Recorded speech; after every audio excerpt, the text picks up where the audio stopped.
Se está grabando ya. Un saludo para todos los presentes. Hay en este momento 11 personas presentes. Muchísimas gracias por participar en este conversatorio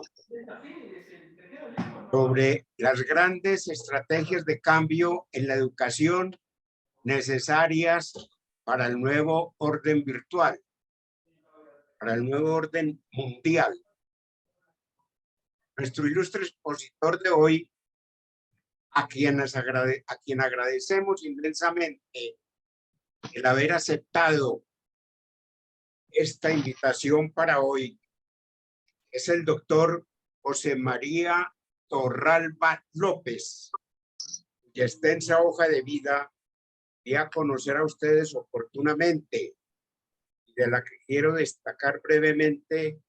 Es catedrático de Filosofía Moral y Política en la Universidad de Navarra, director del Centro de Humanismo Cívico para estudios sobre el carácter y la ética de las profesiones en el Instituto Cultura y Sociedad. Tiene además varios libros escritos, entre ellos Una educación liberal, sobre el cual vamos a centrar nuestra conversación. El formato de la reunión para hoy es, primero, los saludos de rigor. Segundo, vamos a tener un minuto de silencio. Si ustedes están de acuerdo, al cumplirse un mes de la trascendencia de nuestro compañero José Vidal Betancourt. Tercero, la intervención de nuestro invitado, el doctor José María Torralba. Cuarto, de 2 a 2:45, preguntas de los participantes y respuestas del expositor. Y a las 2:45 estamos haciendo las conclusiones y la clausura de la reunión. Las preguntas pueden hacerse verbalmente o por chat. Si las escriben por chat, yo se las traslado al expositor. Es importante que la pregunta no se demore más de 2 minutos. Con la venia de ustedes, iniciamos el minuto de silencio en memoria de José Vidal Betancourt a partir de este momento. Si alguien quiere hacer una oración, la puede hacer.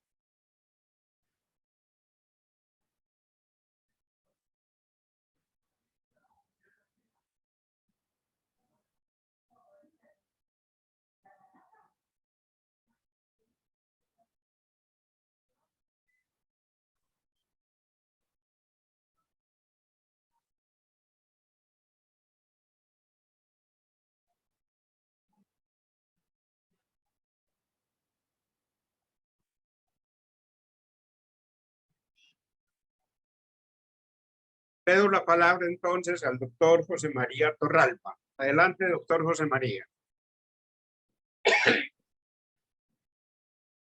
En primer lugar, un cordial saludo a todos. Es para mí un placer poder compartir este rato con ustedes y agradezco mucho la invitación.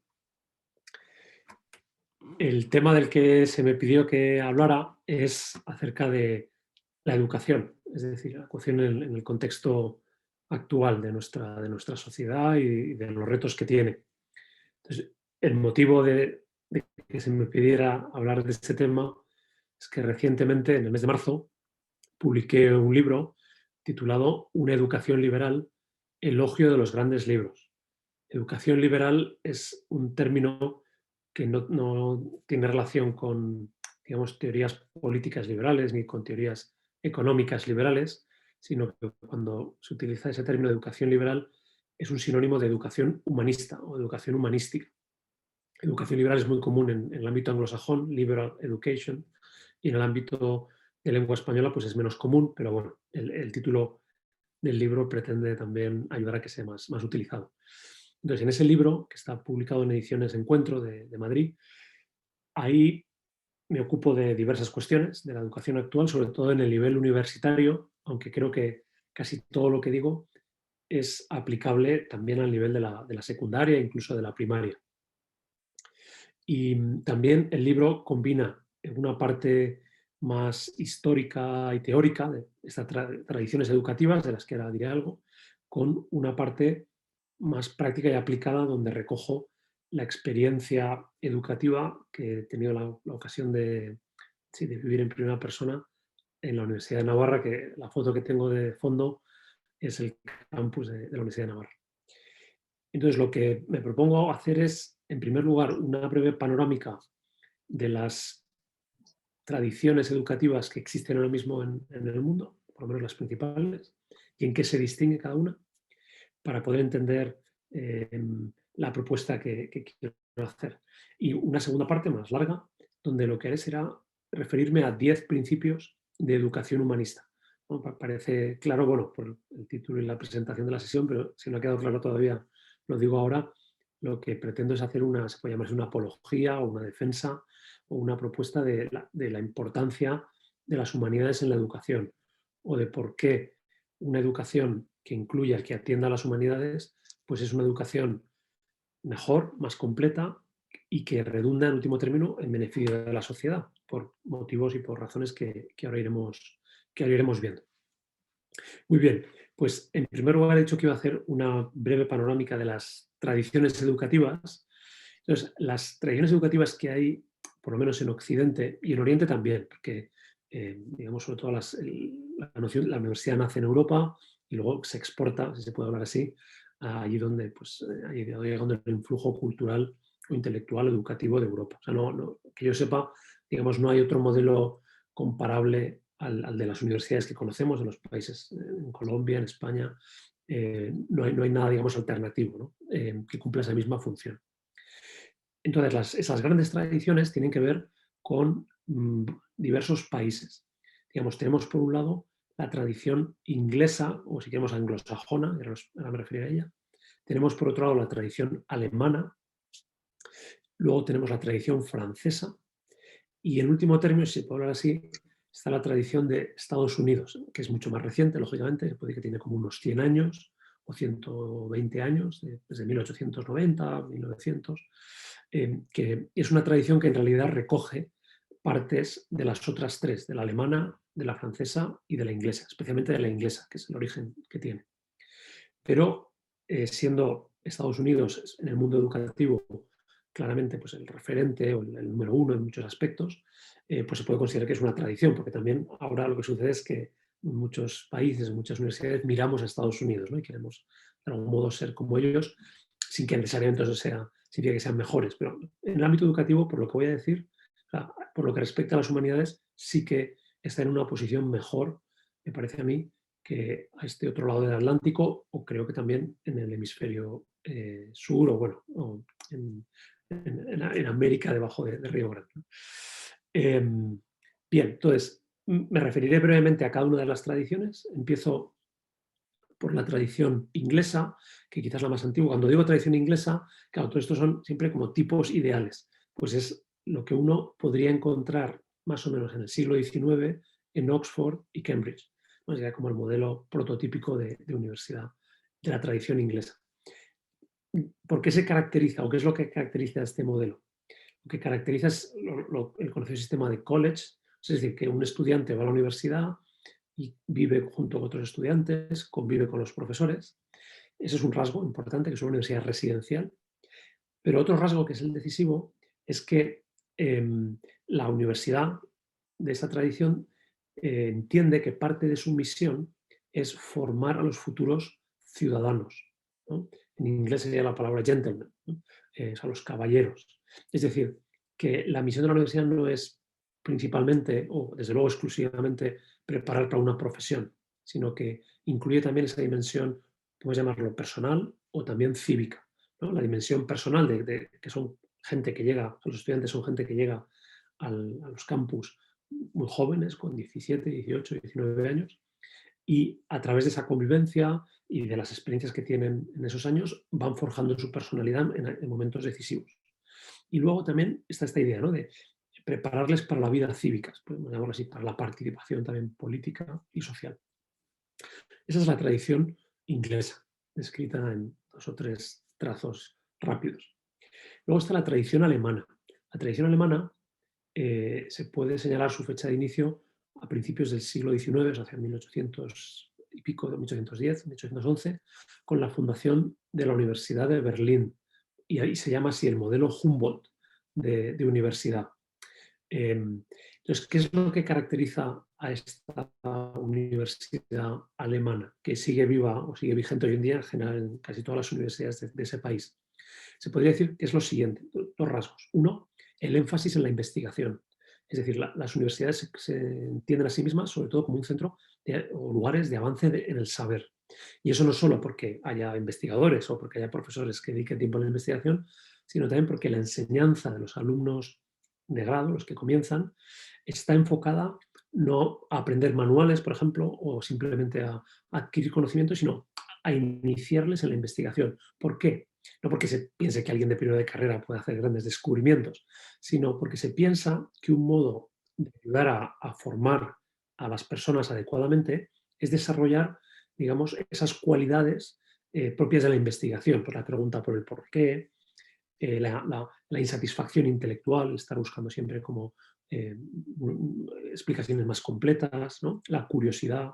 Entonces son cualidades intelectuales que se desarrollan en el investigador. Entonces, en la medida en que la docencia de grado integre también ese aspecto, eso se hace pues, con el modo de plantear las asignaturas o con el modo de impartirlas, pues se estará también desarrollando ya desde los primeros años de universidad. Ese es un rasgo. Y el otro rasgo también característico de la tradición alemana es que, por lo menos hasta hace muy pocos años, una persona que fuera a la universidad en Alemania no estudiaba nunca un único grado, o sea, una única materia, por ejemplo, filosofía o derecho, ¿no? O ingeniería, sino que siempre tenían que hacer 3 materias. Una principal, que ocupaba pues, quizá 2/3 incluso de los años de estudio, pero luego otras 2 menores que tenían que ser de áreas radicalmente distintas, ¿no? Y de hecho, si uno mira o ve libros de profesores alemanes o académicos alemanes o gente que ha ido a la universidad en Alemania, llama la atención, a mí por lo menos me llama la atención, que pone graduado, ¿no? O licenciado, en fin, o titulado en física, musicología y egiptología, cosas así, tan variopintas, ¿no? Entonces, de entrada, llama la atención. ¿Cuál es la razón que hay detrás de esta opción?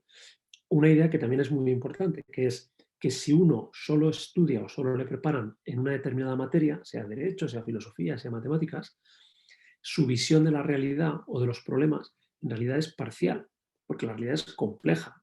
Entonces, el entrenarte durante los años de universidad en distintas materias, aunque sea de un modo introductorio, te ayuda a ver perspectivas complementarias o por lo menos ser consciente de los límites de tu propia perspectiva como, lo que sea, filósofo, abogado o ingeniero. Bien, esta es la tradición alemana. Y luego está la tradición francesa, que es la que más nos incumbe porque la tradición francesa empieza, se puede decir así, con Napoleón, es el modelo napoleónico de universidad, que se desarrolla a partir de los años de Napoleón, principios del siglo XIX, y que desde Francia, por influjo doble, cultural y también político, digamos, se expande por Italia, España, Portugal y toda América Latina. Y en América Latina, digamos, por doble vía, por la propia influencia española y por la influencia directa de Francia. Entonces, ¿qué es lo que caracteriza al modelo francés de universidad? Lo siguiente, que la universidad se entiende como el lugar de preparación profesional. En concreto, en su origen, y todavía hoy, en Francia sigue siendo así, creo que alguien tiene el micrófono abierto y se oye un ruido de fondo. Si pueden apagar los micrófonos, me parece que, no sé si aparece en la pantalla como Ignacio o Ignacio y Olfa Lucía. Bueno, si se puede bien, si no, pues no pasa nada. Decía que el modelo francés todavía hoy en día entiende que la universidad tiene que preparar a los funcionarios públicos. Y funcionarios públicos aquí en el sentido más amplio, por los maestros de escuela, los ingenieros, los abogados, los médicos. Y eso es, bueno, es una idea muy, muy loable, ¿no?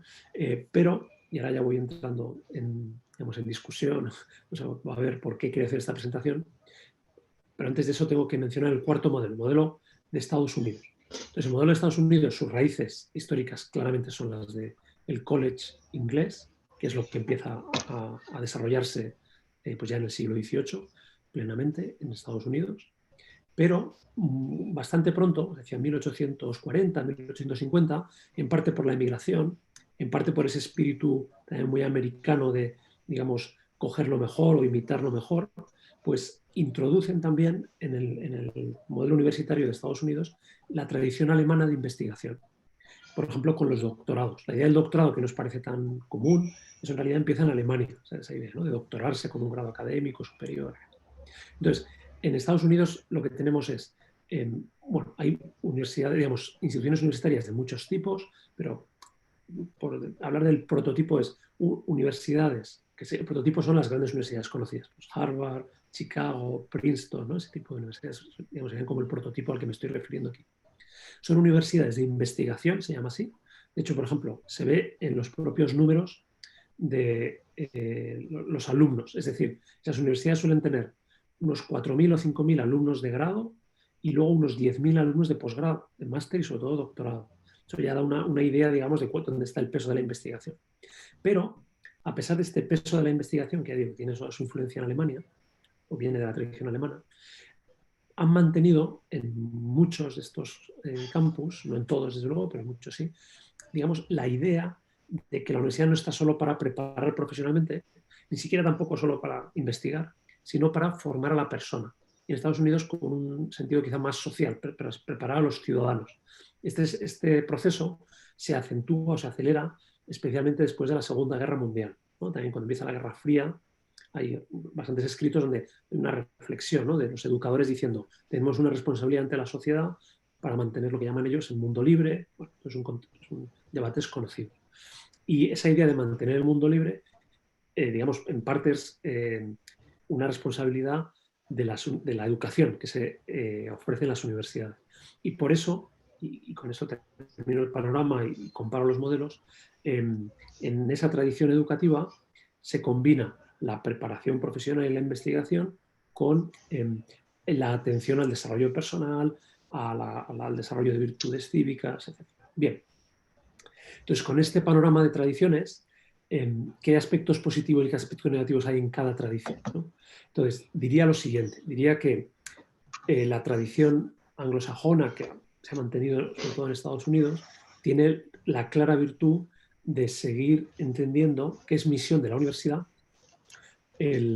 la atención a la maduración intelectual de los alumnos, su preparación para la vida social, y eso se hace habitualmente a través de una formación humanística. Y aquí es donde aparece el nombre de educación liberal. Es decir, es muy común en Estados Unidos, muchos lo conocerán, que haya instituciones que digan aquí tenemos o ofrecemos una educación del tipo de liberal arts college, las artes liberales, que su origen evidentemente es medieval.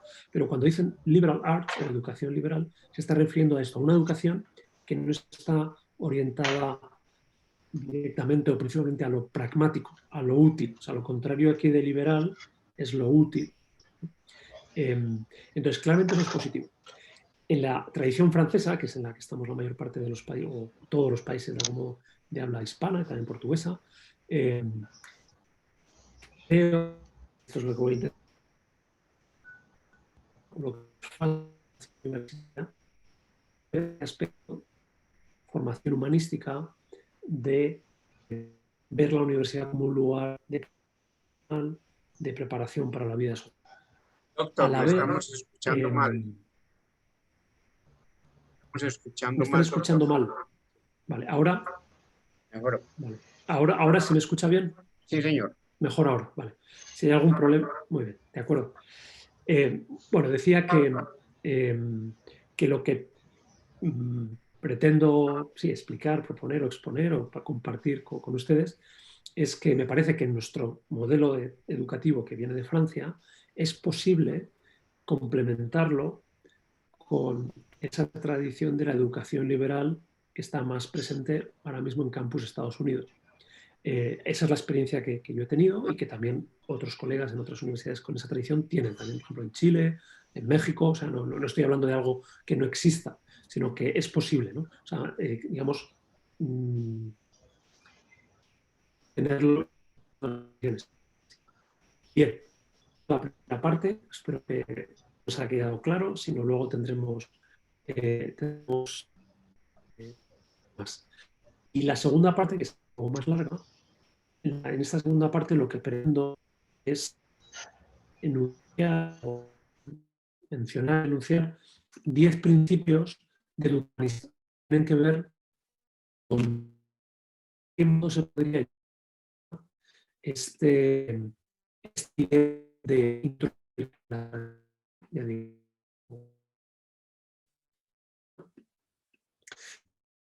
un segundo, estoy en la pantalla para hacerlo.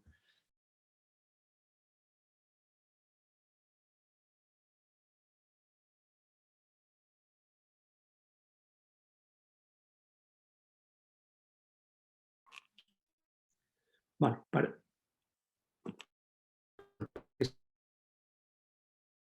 Adelante, doctor José María.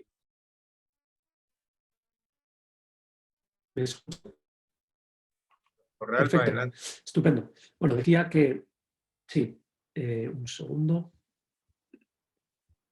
No lo vemos. Decía que voy a proponer 10, sí, ahora, ¿no? Doctor Torralba, no lo oímos, hay interferencia en el audio. Vale, sí, un segundo, pues voy a hacer un cambio que creo que servirá para arreglar. Un segundo. Voy a cambiar de red wifi y con Perfecto. eso espero que funcione. Un segundo. ¿Algún aporte mientras tanto, Ahora. José María Torralba resuelve sus problemas técnicos? Ahora, ¿se oye ahora bien? Se oye bien, pero no se ve usted. ¿No se me ve? No lo vemos. No me ven. Tiene apagado el video. No, lo tengo encendido. Ahora deberían verme. Ahora sí lo veo. ¿Me Ya ven está ahora? bien, ya está bien. Ya está bien, vale. Yo creo que ahora ya no va a haber problemas. He cambiado de red wifi o wifi. Muy bien, pues decía que voy a anunciar 10 principios. Entonces, el primer principio es, cuando hablo de educación humanística, hay un malentendido que conviene aclarar desde el principio, que es el siguiente. A veces se piensa que abogar o, sí, o defender o proponer una educación humanística consiste en que haya más alumnos que hagan carreras de letras, pues de filosofía, de arte, de literatura, de historia. Y no es que eso sea malo, pero no estoy hablando de eso. Es decir, el sentido en el que hablo aquí de humanidades es en el sentido de cultura. Cultura de la manera en que la define José Ortega y Gasset. Es decir, no como algo que se podría llamar así la cultura general. Una persona que tiene cultura general es una persona que tiene conocimientos históricos, literarios. Eso es muy bueno. Y de hecho hoy en día tenemos un déficit ahí. Pero cultura aquí, en a lo que me quiero referir, tiene un sentido un poco distinto, que es, utilizo las palabras de Ortega. Ortega define cultura como el sistema de ideas desde las que se vive o desde las que un tiempo o una sociedad vive. ¿Qué significa esto? Que la cultura es lo que hace que vivamos de determinada manera. Por ejemplo, hoy en día vivimos una sociedad consumista, por poner un ejemplo, o individualista, o como queramos, o podemos poner una serie de características negativas o también positivas. Entonces, la cultura es ese sistema de ideas desde las que vivimos. Entonces, conocer la cultura o adquirir cultura no es algo, dice Ortega, opcional, o no es algo, digamos, que sea añadido, ¿no? O que sea más a más, sino que es algo imprescindible.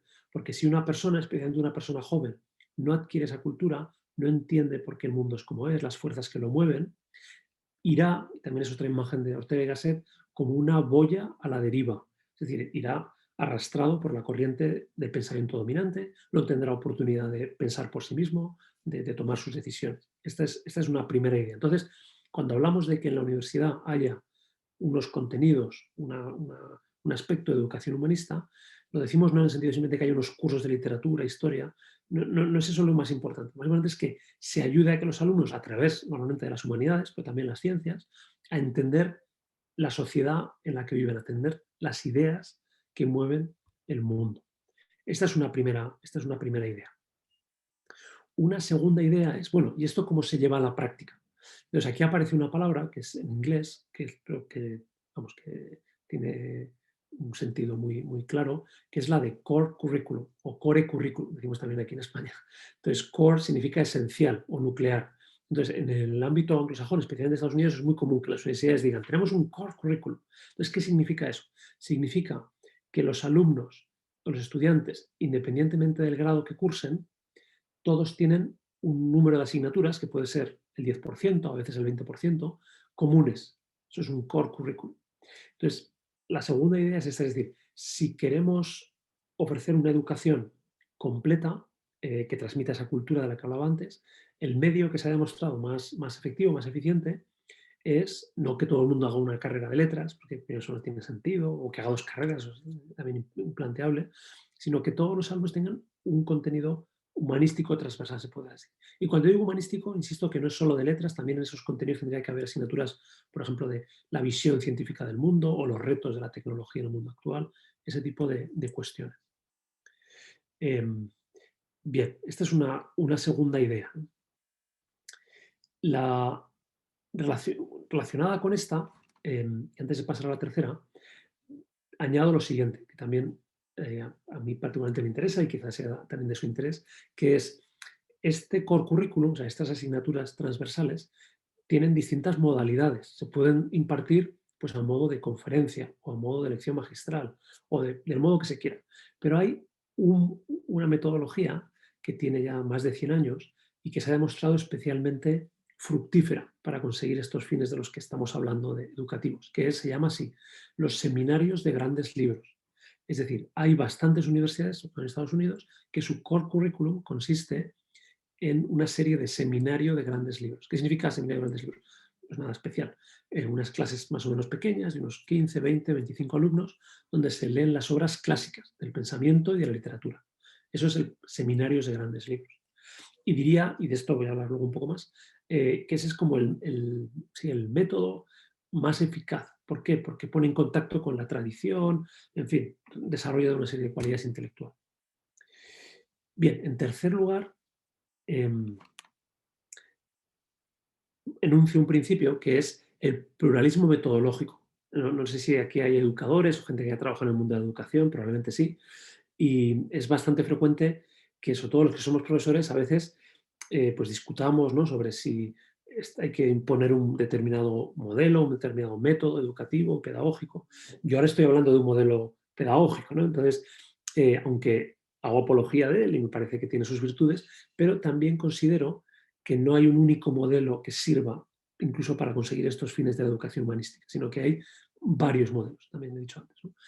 Uno de ellos es el que más a que más me voy a referir, porque también es el que mejor conozco y también bueno, pues porque me parece que tiene más ventajas que otros, que es el de los seminarios de grandes libros.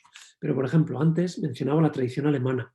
Entonces, la universidad alemana, desde el principio del siglo XIX, tenía también esta idea de formación general. Ahí utilizan esa palabra alemana tan expresiva de la Bildung, o sea, la formación de la persona. Y se entendía que la educación, en último término, tenía como finalidad la conformación de la persona a través de el desarrollo de los hábitos intelectuales, a través de la investigación. Entonces, con esto lo que quiero decir es que eh, los problemas que tiene la educación actual hoy en día se pueden resolver por distintos caminos. Uno es el del core curriculum y los grandes libros. Otro, me parece igualmente válido, es el de esa buena tradición alemana de la Bildung, de la formación intelectual. Muy bien. A continuación voy a anunciar 3 principios que recogen en síntesis, por así decirlo, lo más nuclear, ¿no? O si uno se preguntara, bueno, ¿qué es lo que debería proponerse una universidad o un educador o un profesor, incluso aunque no esté en la universidad, a la hora de educar, valga la redundancia? Pues me parece que estos 3 objetivos que voy a mencionar resumen, no digo que de modo exhaustivo, pero resumen bastante bien los objetivos que cualquier educador se propone con sus alumnos. Los enuncio y explico cada uno. El primero es cultivar la perspectiva sapiencial. Esa es la primera idea. El segundo es desarrollar la capacidad de juzgar, o sea, el juicio, el buen tino, ¿no? Y el tercero es suscitar el interés por la verdad. Este último quizás es el más obvio, ¿no? Porque en la educación tiene que estar presente la verdad, pero también luego explicaré porque no se trata solo de que la verdad esté presente, sino de suscitar el interés, de despertar el interés en los estudiantes por la verdad. Me refiero a cada uno de ellos ahora por separado y brevemente. Entonces, el primer fin de la educación, que se puede conseguir a través del core curriculum y de esos seminarios de grandes libros y también de otras maneras, es cultivar la perspectiva sapiencial. Entonces, ¿qué es la perspectiva sapiencial? Pues tener como finalidad de la etapa universitaria la sabiduría, es decir, si se puede hablar así, aunque sea una idea, ¿no? Y quizás suene un poco exagerado, personas sabias. O sea, hoy en día, si digamos, hiciéramos una encuesta y preguntáramos ¿cuál es el fin de la universidad? Pues dirían preparación profesional, encontrar trabajo, no sé, en fin, cosas en esa línea. Poca gente diría crear o generar, porque no se puede crear así en el sentido de producir, generar personas sabias. No poca gente lo diría y sin embargo es algo pues tan antiguo pues como Sócrates, ¿no? Como la tradición socrática, que es el primer gran educador de Occidente. Entonces, ¿y en qué consiste la sabiduría? ¿No? Todos tenemos una idea, digamos, intuitiva y no voy a, lo que voy a decir ni lo contradice ni se separa de esa idea que tenemos, ¿no? Todos hemos conocido personas sabias, a las que pedimos consejo, ¿no? Que saben sobre la vida. Pero por destacar dos aspectos de la sabiduría o de la persona sabia, uno es que quizás este es el más propio de la educación universitaria al menos, la persona sabia es la que tiene la visión de conjunto, es decir, es la que sabe colocar un conocimiento parcial en el lugar que le corresponde, ¿no? O sea, sabe qué es lo más importante, qué es lo menos, qué es lo fundamental, qué es lo derivado. Ese tipo de capacidad de ordenar es lo que desde Aristóteles al menos se llama el hábito de la sabiduría, ¿no? La capacidad digamos, propia del sabio. Ese es un rasgo que digo que es muy propio de la educación y que hoy en día me parece que está bastante desatendido. Entre otras cosas porque la educación que ofrecemos, especialmente en la tradición francesa, es muy fragmentaria. O sea, los alumnos estudian un solo grado, ¿no? En una materia, dentro de la materia dividido en asignaturas y a veces no es fácil ver el conjunto, ¿no? Establecer esas jerarquías de las que he hablado. Ese es un rasgo de la sabiduría.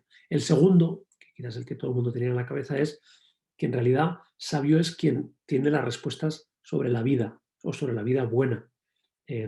Y al decir que uno de los fines de la educación principales tiene que ser desarrollar la sabiduría, a lo que me estoy refiriendo es que tiene que ser parte de la educación, de los contenidos educativos, del planteamiento de una institución educativa, el ayudar a las personas a vivir. Y entonces uno puede decir, bueno, pero en la universidad los alumnos ya son adultos, luego me refería a esto otra vez, ¿no? Pero, y es cierto, ¿no? Y no se trata de tratarles como niños, pero son jóvenes, ¿no? Y están buscando respuestas. Entonces, la universidad tiene que ser un contexto donde pueden encontrar esas respuestas por sí mismos, por supuesto, de modo libre, pero, digamos, el pensar que la universidad solo tiene una función, por decirlo meramente técnica, de transmitir un saber aplicado, ¿no? Profesional, pues es una visión, no diré que sea mala o que sea errónea, pero sí que es pobre, ¿no? Porque nos dejamos fuera o queda fuera de ella aspectos que son importantes, ¿no? Y que en otras tradiciones educativas están presentes y se demuestra que los alumnos que, además de una formación profesional o formación intelectual, reciben digamos, estos referentes, ¿no? O tienen espacios en las asignaturas para pensar sobre la justicia, ¿no? Sobre la libertad, sobre el sentido de la vida, pues adquieren una educación más completa, mejor, ¿no? Bien, esta es la primera idea. El segundo rasgo, o la segunda finalidad de la educación, sería desarrollar la facultad de juzgar. Entonces, esto puede sonar un poco técnico, pero bueno, en realidad es bastante, me parece fácil de explicar. ¿A qué me estoy refiriendo? Lo diré con esta palabra, relevancia o lo relevante. Es decir, una persona tiene desarrollada esa capacidad que los filósofos llamamos capacidad de juzgar cuando es capaz de ver lo relevante. Y esto hoy en día no es tan sencillo, porque, por ponerlo de esta manera, o con este ejemplo, tendemos a ver, sobre todo la gente más joven, el mundo de modo dicotómico, ¿no? Buenos, malos, ¿no? A favor, en contra, y nos cuesta mucho ver los matices. Entonces, en esa simplificación, o sea, lo contrario de ver lo relevante es simplificar, ¿no? Entonces, ya digo, contra la simplificación dominante está este cultivo del juicio que nos permite ver lo relevante que a veces no es evidente, ¿no? O sea, que hay que escarbar, hay que ir al fondo y es una facultad que se entrena. Y luego también explicaré algo de cómo puede desarrollarse, ¿no? Pero mencionaba los seminarios de grandes libros, por ejemplo, pues leer un gran libro como La Odisea, o leer, también mencionaba antes, a Ortega y Gasset. Leer estos libros que son antiguos, que a veces tienen un lenguaje difícil, que son lejanos eso en el tiempo y también en las ideas, requiere poner en práctica la capacidad de interpretación, y eso es como el camino para desarrollar la facultad de juzgar, ¿no? Y también, como son libros profundos, o sea por ejemplo, al comentarlos en clase, pues el alumno se da cuenta que la primera impresión que tenía, la primera lectura que había hecho era superficial. Entonces, al darse cuenta de que hay más de lo que parece, pues eso mismo, en un libro, eso mismo luego lo puede aplicar en la vida, en la sociedad. Bien, y la tercera finalidad de la educación sería suscitar el interés por la verdad. Dos ideas muy breves. La primera es, aunque digamos esto también es debatido, ¿no? Y habría quien diría, bueno, la verdad no se puede encontrar, o esto es de épocas pasadas, ¿no? O la verdad es una noción, pues, no sé, que a veces puede entrar en conflicto con la democracia o con el pluralismo. Bueno, esos son debates que están ahí presentes, pero que creo que no llevan muy lejos, o sea, porque si de un contexto educativo o de una institución educativa desaparece la noción de verdad como meta, pues la convertimos en algo que ya no es educar, ¿no? Puede ser porque digamos, queda todo subordinado a algún otro fin, o sea, ya no es el saber, ya no es el conocer cómo es la realidad, qué es la verdad, sino pues algo útil, algo práctico, ¿no? Bueno, esa es una primera idea. Pero la segunda, que es la que parece más valiosa, por lo menos en mi experiencia, es que con la educación no se trata tampoco de transmitir verdades. A veces, digamos, una visión un poco antigua me refiero de hace unos decenios, ¿no? O sea, de este siglo pasado. Quizás se entendía así, es decir, educar a una persona, por ejemplo, en cuestiones morales, yo soy profesor de ética, pues era decirle lo que estaba bien, lo que estaba mal, darle las ideas de modo muy claro, darle las verdades, ¿no? Entonces, no es que eso sea malo, ¿no? O sea, la verdad es la verdad y transmitirla pues es bueno. Pero dos apreciaciones sobre esto. La primera es, hoy en día eso ya no, lo que vemos también es que no funciona, ¿no? Es decir, que el alumno puede recibir verdades, sean éticas, o sean matemáticas, o sean políticas, o sean sociológicas, las recibe, pues las repite en el examen, si corresponde, y luego se olvida, ¿no? Y entonces, claro, ahí la verdad se convierte, por así decirlo, meramente en una cosa puramente abstracta, ¿no? Pero en realidad la verdad, sobre todo las verdades importantes, las que tienen que ver con la libertad, la justicia, el bien, afectan a la persona. Es decir, si una persona en la universidad, o fuera donde sea, pero la universidad es un momento como muy especial, descubre verdades sobre cómo vivir, sobre cómo tratar a las personas, sobre lo que queramos, no le dejan indiferente, ¿no? Esto es lo que quiero decir. Es decir, y esta es la segunda idea. La verdad debemos presentarla en la universidad de un modo que despierte el interés de los alumnos. O también se puede decir al revés. Tenemos que conseguir hacer un planteamiento educativo que lleve a que los alumnos estén deseando, ¿no? O estén interesados en encontrar respuestas a las preguntas, en encontrar verdades. Bueno, o sea, creo que se entiende esta idea, ¿no? O sea, que la verdad no es algo teórico abstracto, o no debería ser eso, sino debería ser algo que responde como a un ansia que todas las personas tenemos de respuestas, y que las vamos encontrando, tampoco las encontramos de una vez para siempre, sino que las vamos encontrando de modo, digamos, procesual, ¿no? Eh, o poco a poco. Bien, estos serían como los tres rasgos que me parece que resumen o pueden resumir la finalidad de una educación completa, que coinciden, digamos, con esos ideales de la educación liberal, de la educación humanista de los que estoy hablando.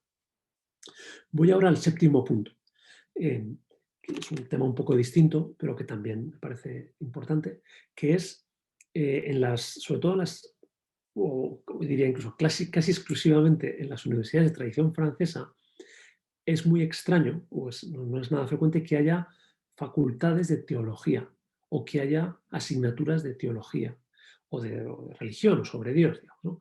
En cambio, en la tradición alemana las hay, en las universidades públicas, ¿no? No estoy hablando de universidades religiosas, sino en las universidades públicas hay facultades de teología. En el ámbito anglosajón también quizá tienen otro nombre, no es facultad de teología, pero sí de estudios religiosos. Entonces, ¿por qué me detengo en este punto?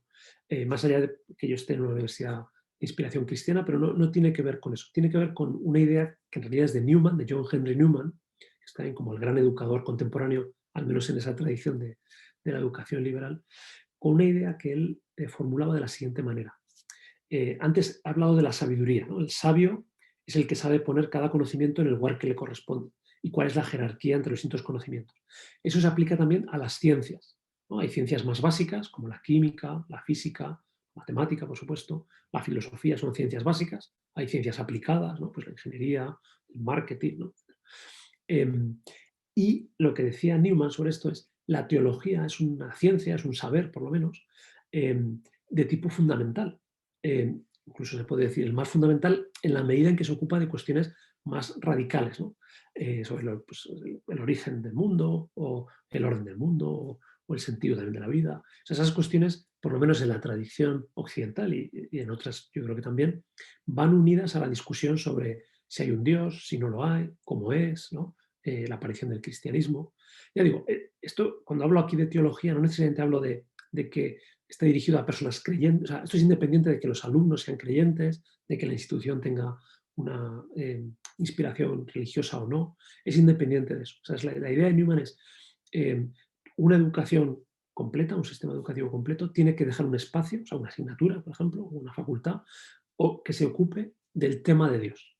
Y también es importante, al mismo nivel que las demás. O sea, no es una pretensión de que la teología imponga una forma de ver las cosas, sino de que esté presente en la discusión con las ciencias y con la filosofía la cuestión de los orígenes del mundo, de los orígenes del hombre, de la propia existencia de Dios.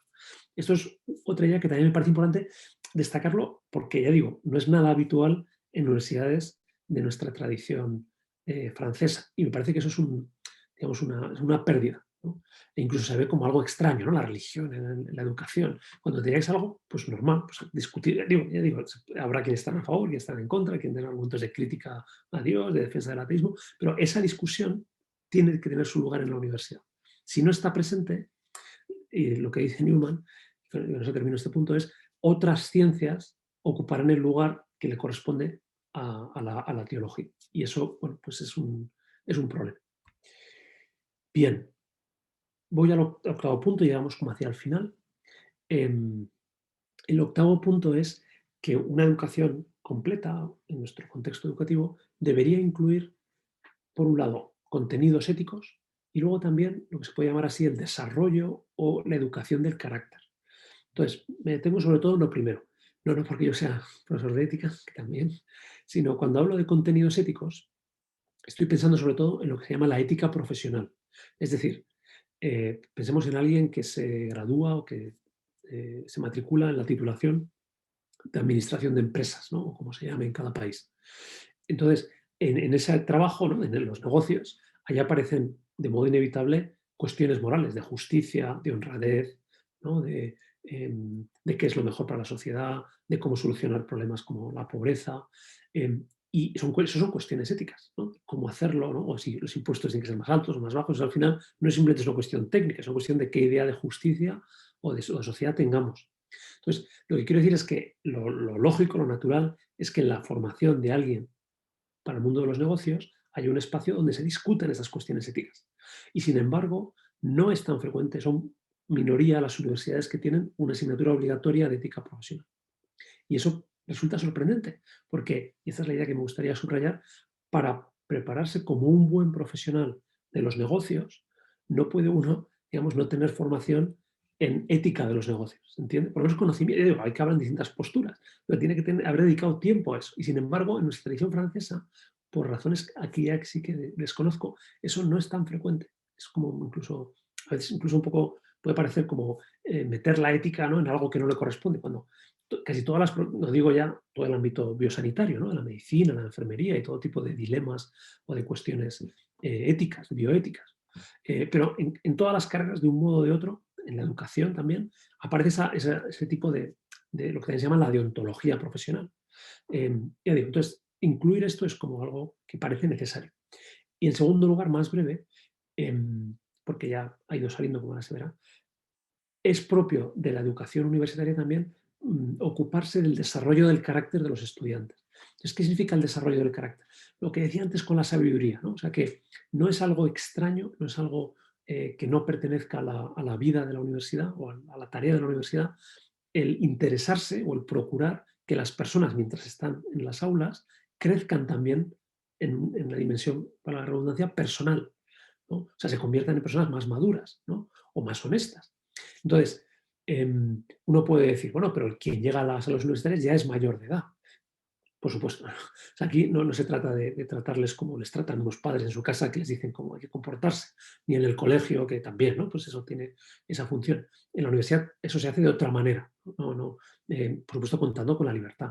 Pero pretender que porque alguien, no sé cuál es la mayoría de edad en Colombia, supongo que es 18 años o, en fin, o muy parecido, pretender que porque alguien tiene 18 años ya es maduro, pues que es una ingenuidad, ¿no? O sea, uno es maduro tampoco sabe cuándo, ¿no? Pero en fin, por lo menos hasta los 25, hasta los 28 años, hoy en día creo que no se puede hablar de madurez. Entonces una persona está madurando, además de un modo muy decisivo en esos años.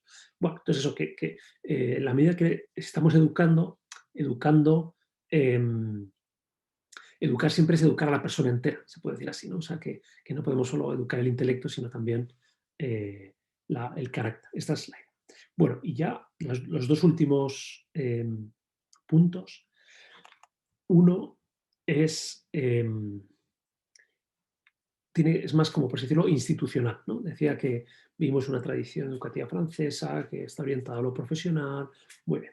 También es cierto, y esto ya sí que es común a todas las tradiciones, al mundo anglosajón, al mundo alemán, al mundo hispano o latino, el mundo universitario hoy en día, y esto viene desde la Segunda Guerra Mundial más o menos, pues se ha acelerado muchísimo, ¿no? O sea, la idea de productividad científica, de competencia entre universidades, ¿no? Los rankings, o sea, todo esto, los que estamos en el mundo educativo lo vimos de un modo un poco a veces angustioso, porque la presión realmente, por ejemplo, sobre los profesores más jóvenes, pues es muy, muy grande, ¿no? Y el efecto colateral, o sea, el daño colateral que esto tiene, o con frecuencia tiene, es que quedan marginados estos aspectos más de formación humanística, de preocupación del alumno, pasan a un segundo lugar. ¿Por qué? Porque eso en general no sale en los rankings, ¿no? O no puntúa en la carrera académica del profesor. Y ya digo, esta es la situación, que no es halagüeña, que no es precisamente ideal, pero es en la que estamos. Y entonces, también hablando con colegas, pues es un tema recurrente, muchas veces a lo que se llega es una especie de situación de, bueno, esto no tiene arreglo, ¿no? O sea, la universidad va al declive, nos hemos convertido en funcionarios, en el mal sentido, ¿no?, de la palabra, de la productividad. Eh, y yo lo que quería decir es que, y esta es la novena idea, que en educación lo decisivo siempre son las personas. Y por personas aquí no me refiero a los estudiantes, que también, sino a los profesores. Es decir, si uno quiere plantear un proyecto educativo distinto, o sea, más amplio, ¿no? O mejor, como lo que estoy tratando de proponer, puede encontrarse con el obstáculo de, bueno, pero esto es imposible, ¿no? En mi universidad o en nuestro país, ¿no? Porque las leyes, porque viene todo regulado por el Estado, ¿no? Vimos esos días también muy estatistas por herencia de Francia. Y es cierto, o sea, no lo voy a negar. Pero lo que quería subrayar es que en realidad, para cambiar las cosas hacia mejor, lo que hace falta es un grupo de personas que quieran hacerlo y que poco a poco vayan abriendo su espacio, ¿no? Introduciendo sus cambios y no esperar a que el cambio venga de arriba, porque efectivamente el cambio estructural, pues no digo que sea imposible, pero es muy difícil. Entonces, el cambio tiene que venir de abajo, ¿no? De las personas que, en este caso profesores, que se unen con un ideal, con un planteamiento educativo y lo intentan poner en práctica. Y termino. El décimo punto, el décimo principio, que ya lo he mencionado, es el de leer a los clásicos, ¿no? Decía, ¿a cómo hacer realidad todos estos ideales o todas estas propuestas educativas? Pues he dicho antes que un modo que se ha demostrado muy válido es el del core curriculum. El primer core curriculum que hubo es el de la Universidad de Columbia, Nueva York, en 1919. Empezó ahí, propiamente, o sea, tiene más de 100 años. Y sigue funcionando muy bien. Y ese core curriculum es de los que consiste en leer obras clásicas en clases de seminario. Entonces ya digo que es una manera, no es la única, pero me atrevería a decir, sí que es de las más recomendables, por motivos también obvios. Es decir, si lo que queremos es transmitir la cultura, que decía al principio, ¿dónde está la cultura? La cultura está en los libros, no solo, pero en buena medida están los libros. También los libros son como muy accesibles, ¿no? Claro, que si la cultura es ir a ver monumentos, ir a ver arte, pues es muy difícil, hay que viajar, ¿no? En cambio, los libros son, digamos, artefactos culturales de primer nivel y muy accesibles, porque cada uno puede tenerlo en su casa, ¿no? Y no requieren, bueno, eso, que educativamente es como un medio muy, muy adecuado, ¿no? Esa es una razón, leer a los clásicos, leer los libros clásicos.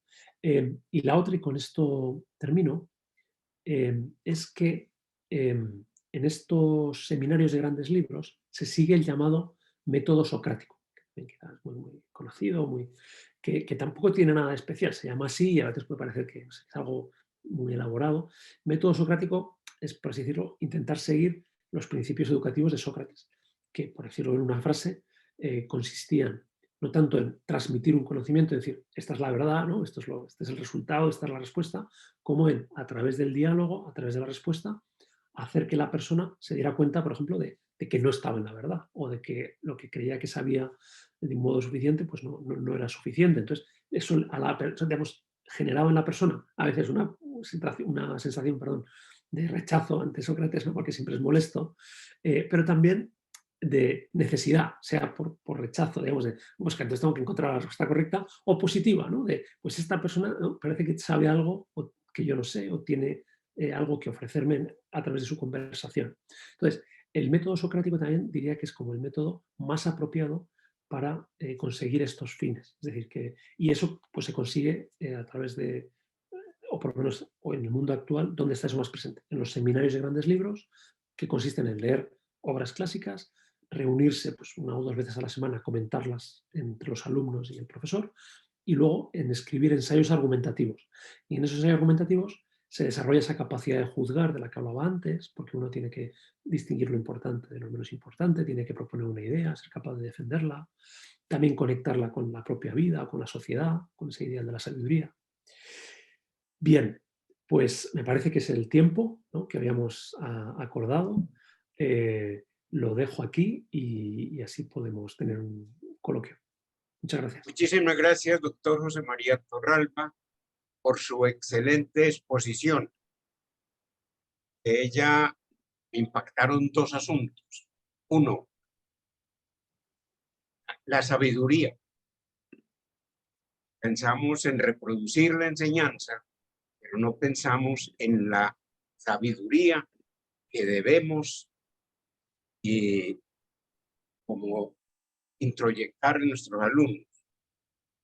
Y la otra es la formación del carácter, trabajo que hay que implementar. Pero dejo a todos los participantes la oportunidad de hacer sus preguntas. Por favor, en la parte de abajo, donde hay redacciones, hay una forma de levantar una manito para ver quién quiere hacer una pregunta.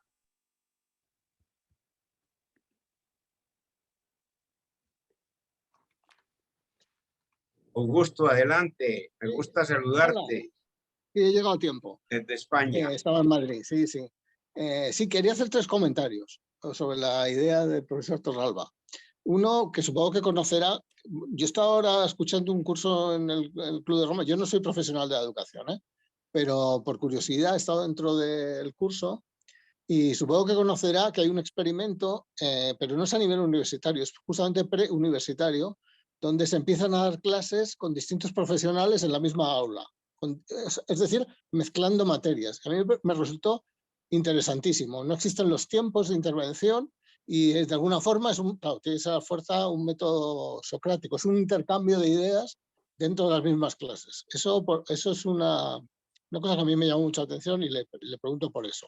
Otra, que es difícil desde un punto de vista de la ciencia, un tipo de educación como el que se plantea, como el que está planteado, que es un poco sistémico, digamos, desde el punto de la ciencia es difícil en una sociedad moderna. ¿Por qué? Por una sencilla razón, porque requiere un consumo de energía grandísimo y la tendencia es justamente toda contraria a la sociedad. Ese era el mismo esfuerzo. No sé si también se lo han planteado esta cuestión, porque de fondo técnicamente es muy, muy complicado.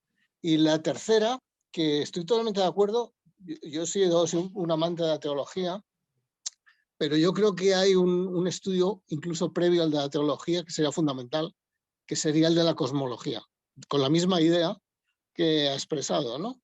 Pero la cosmología sería básica porque cambiaría todo el esquema de la estructura de educación. Y la teología, por supuesto, sería un ramal muy próximo, pero quizás un poquito posterior. Quería hacer solo estos 3 comentarios. Por cuanto a la exposición, ha sido preciosa y enhorabuena. Doctor Torralba, ¿qué opina? Sí, no, pues muchas gracias. Iba a decir, estoy de acuerdo con las 3 apreciaciones o las 3 comentarios. Empiezo por el último. Efectivamente, la cosmología, que es digamos, una rama del saber que hoy en día es poco frecuente, incluso utilizar ese nombre, pero que sería muy necesaria, y estoy completamente de acuerdo. Es decir, si en cada carrera hubiera una materia o unos contenidos de cosmología, que es precisamente al principio hablaba de la cultura, ¿no?, de Ortega. Yo también insistía en que la cultura no hay que reducirla solo a elementos de letras, sino que también tiene que incluir elementos científicos, o sea, porque hoy en día vivimos en un mundo tecnológico, ¿no? Entonces, esa cosmología, si lo entiendo, o sea, en sentido estricto, la cosmología es una disciplina científica, ¿no?, que todavía tiene, también filosófica, que es la filosofía de la naturaleza, pero en un sentido más amplio, que creo que es al que aquí se refiere, es esa reflexión sobre el cosmos, sobre la totalidad, ¿no? O sea, cuáles son los principios que lo explican, cómo se conecta la filosofía con las ciencias naturales. Y efectivamente, incluso me parece me tomo nota, ¿no? La teología tendría su lugar natural como una parte de esa cosmología amplia o como una segunda etapa, si queremos. Efectivamente, si falta la primera, que nos falta, pues la segunda, digamos, se queda coja, ¿no? O le falta el paso previo. Luego lo que mencionaba de los profesores de distintas materias dando clase en la misma aula, sí, o sea, esto no lo conozco de primera mano, no me parece que sea muy habitual, por lo menos en el contexto educativo en el que yo estoy, pero sí que he oído experiencias de este tipo. Y efectivamente parece que eso va por el buen camino. También diría, eso, hay distintas maneras de conseguir el objetivo de que los alumnos no queden solo con una manera de ver las cosas, sino que tengan una visión más amplia. Una, desde luego, es tener a profesores de distintas disciplinas en la misma aula. Otra, que también me la contaron hace poco, que no es nada, digamos, absolutamente novedoso, original, es sobre temas debatidos, en este caso en educación. Claro, educación, o sea, en grados de educación, se preparan los maestros. Entonces, ¿qué tipo de educación hay que dar sobre temas controvertidos acerca de la familia, por ejemplo? Entonces, un modo que tenían de hacerlo en la Universidad Pública de Madrid es traer a dos personas, cada una, digamos, con una visión distinta sobre, en este caso, sobre la familia, y ponerles a hablar para que los alumnos vieran, pues, las distintas perspectivas. Eso me parece muy valioso y muy necesario. Sí, sí, sí. O sea que gracias. Perfecto. Han pedido la palabra Andrés Calle, Luis Fernando Montoya y Marta Costa. Arranquemos con Andrés Calle. Adelante, Gracias. Andrés. Gracias por darme la palabra. Un comentario breve y saludo al señor profesor José María. Ojalá pudiéramos conversar personalmente, saludarlo. Hago breves apuntes. Yo soy profesor en la actualidad. A mí me encanta el modelo de universidad que usted plantea, la forma en que lo propone. Me preocupa muchísimo varias cosas. Me preocupa mucho con los estudiantes que estamos viendo, y retomo la idea de Augusto Fenollar, o sea, que los veo que se van que para ellos es más propio un sistema muy como de red en el que haya un montón de materias, y entonces yo pienso que va a tocar como trastocar completamente esos currículum que venían como canónicos. Pero me preocupa más es que actualmente están obteniendo mucha información por redes, que es una información sobre todo oral, icónica, y es una información muy desarticulada. O sea, ellos toman información de muchos lados, pero no tiene que ver casi nada con estos cursos como los dábamos nosotros antes. Entonces, yo veo que hay personas que van a sobresalir mucho porque tienen capacidades, porque son muy competitivos, porque son muy juiciosos, pero el profesor dando clase se va a quedar muy con las manos cruzadas, y los muchachos van a ir para atrás, porque yo veo que el rendimiento está bajando, pero increíblemente. Y me preocupa mucho el futuro de la lectura y la escritura. O sea, yo veo que ellos adquieren información en podcast, en audios, en cosas, en videos, pero el pensamiento abstracto, el pensamiento deductivo, las grandes ciencias necesitan una formación en metalenguajes, en lenguajes abstractos, en lenguajes teóricos y en lectoescritura. Entonces, me preocupa el futuro de la lectoescritura, me preocupan los currículum y me preocupa como que el sistema, si sigue siendo como es actual, va a sacar a muy pocos con una educación privilegiada y a unos muchos, me temo yo, como lo dice Harari, que van a ser irrelevantes. Sí, Gracias, Andrés. Doctor Torralba. sí, no, muchas gracias.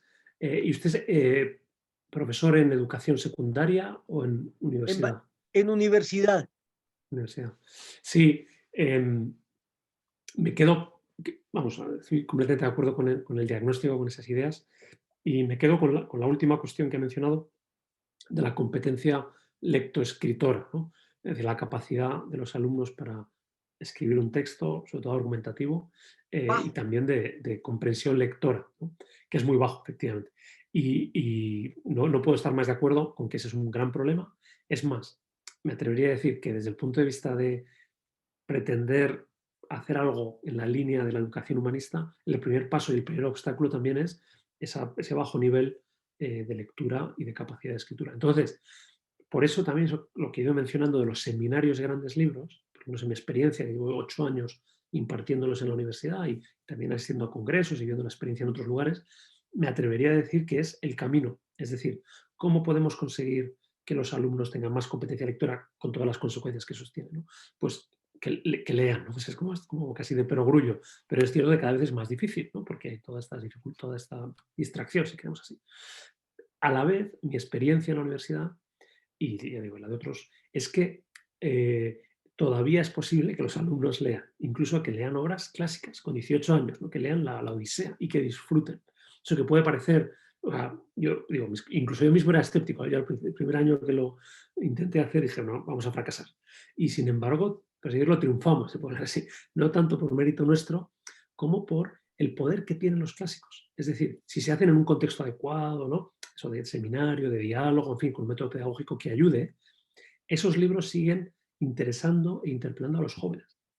Y puedo añadir aquí también una experiencia para que se vea que eso tampoco solo es, no sé, en una universidad, incluso una universidad privada como la mía, ¿no? Que puede parecer que tiene gente, pues, no sé, como muy privilegiada, ¿no? También. Y no es así, ¿eh? En nuestro caso, el nivel del alumnado, pues, hombre, no digo que sea bajo, pero no es muy alto. O sea, no es como en Estados Unidos, las universidades de élite que van solo, ¿no? Los que antes han tenido una educación muy alta. En mi caso, mi universidad es un nivel medio, si queremos medio alto, dependiendo de las carreras, pero no es de élite en ese sentido. Pero al margen de eso, a final del mes de agosto organizamos un curso dirigido precisamente a profesores de secundaria de toda España y vinieron 80. Y lo que les propusimos es esto que he planteado hoy aquí, pero para que se hiciera en los colegios. Y mi sorpresa grata es que muchos de ellos han recogido el guante y están empezando a hacerlo. Es decir, que ellos ven también que este es el camino para avanzar, o sea, sea en instituto público, sea en un colegio de secundaria privado, sea donde sea, el hacer el esfuerzo, o sea, terminar con esta afirmación, o sea, el no renunciar a abrir las puertas de la lectura y de la lectura de las grandes obras, antiguas y modernas, pero grandes obras, a los alumnos. O sea, creo que corremos el riesgo de un poco por pensar que es demasiado ideal, demasiado difícil, ni siquiera intentarlo. Entonces yo lo que quiero decir, porque lo estoy viendo que funciona, es que si se intenta, se puede conseguir. No digo que sea fácil o inmediato, pero sí, sí, sí. Y digo, no sé cómo decirlo, qué mejor educación en estos aspectos pueden tener que ir de la mano de Shakespeare, ¿no? Que ir de la mano de San Agustín. O sea, no la hay. O sea, no hay ningún profesor que sea mejor que ellos, ¿no? Bueno, esto es lo que quería decir. Bien, doctor María. Doctor Luis Fernando Montoya, qué gusto verlo. Adelante.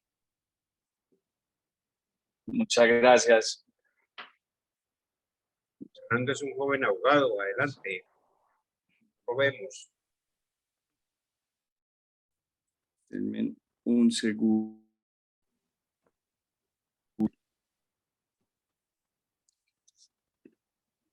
¿Me escuchan? Sí, pero no lo vemos. Dice. Adelante. No los escucho. Estamos escuchando, doctor. Ah, bueno. Muchas gracias por las aclaraciones, por toda esa exposición. Estoy totalmente, digamos, maravillado con esto. Yo soy profesor universitario y esto va muy de la mano de Nuxiordin, de la utilidad de lo inútil, ¿cierto? Cómo Sí. las materias humanistas pueden ser tan relevantes en el mundo tan utilitario.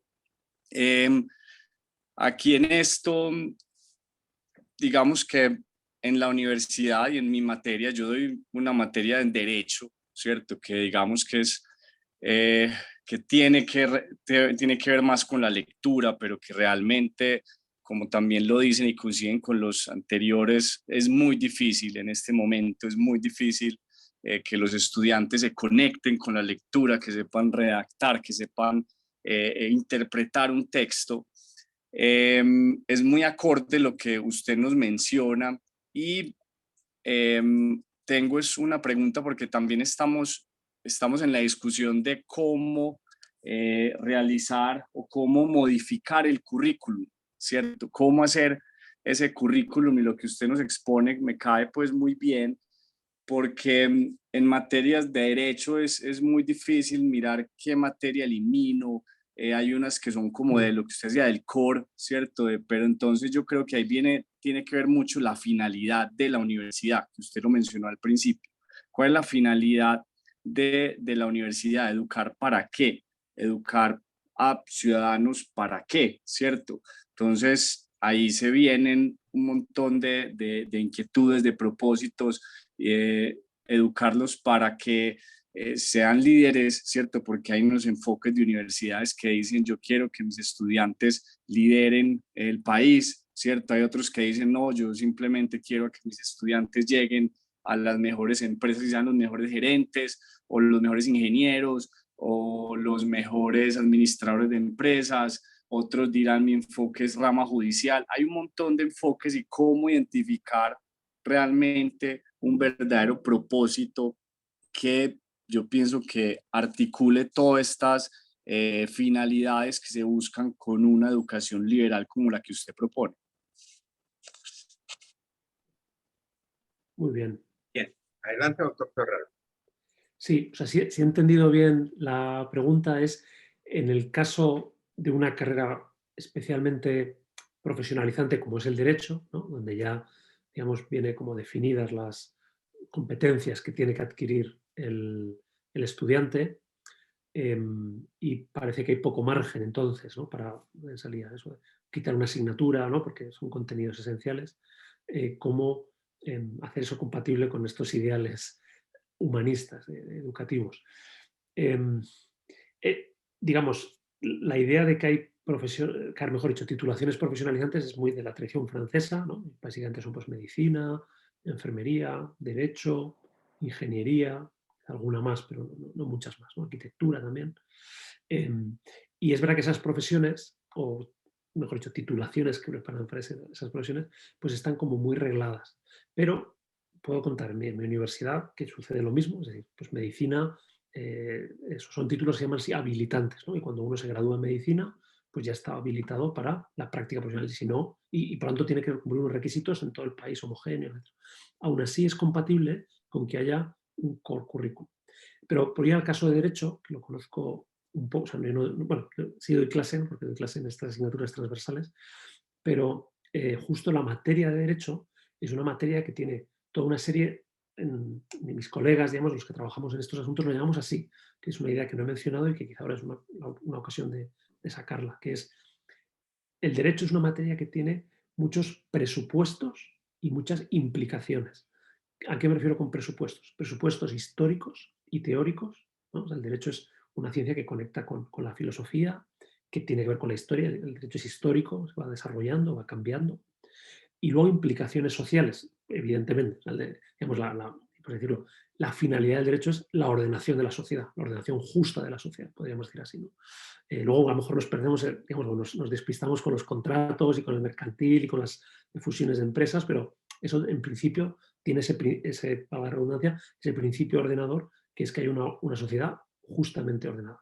Entonces tiene implicaciones sociales y también éticas, también muy evidentes, ¿no? Entonces, con eso lo que quiero decir es que incluso si hubiera que decir una carrera en la universidad donde es especialmente importante hacer espacio para la reflexión de conjunto, para esa visión arquitectónica, ¿no?, de los distintos saberes. O sea, para entender bien el derecho, uno tiene que conocer esas otras materias con las que se relaciona o que le explica, ¿no?, sea la historia, sea la filosofía, sea la política, etc.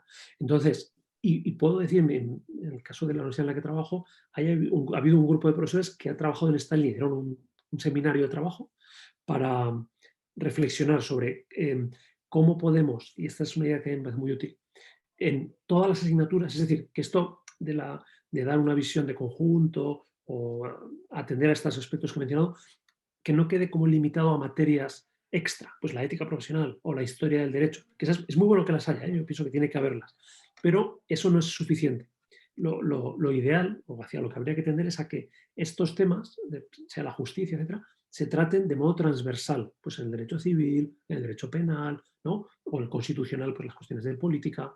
Entonces, pero para hacer eso, y con eso termino, digamos, el requisito previo o la clave es que los profesores se sienten a hablar, que muchas veces, por lo menos en nuestra tradición educativa, creo que no es lo habitual, sino que cada profesor tiene su asignatura, hace más o menos lo que, digamos, tiene a bien entender que debe hacer, y normalmente es acertado, pero digamos como que nos quedamos en un paso previo.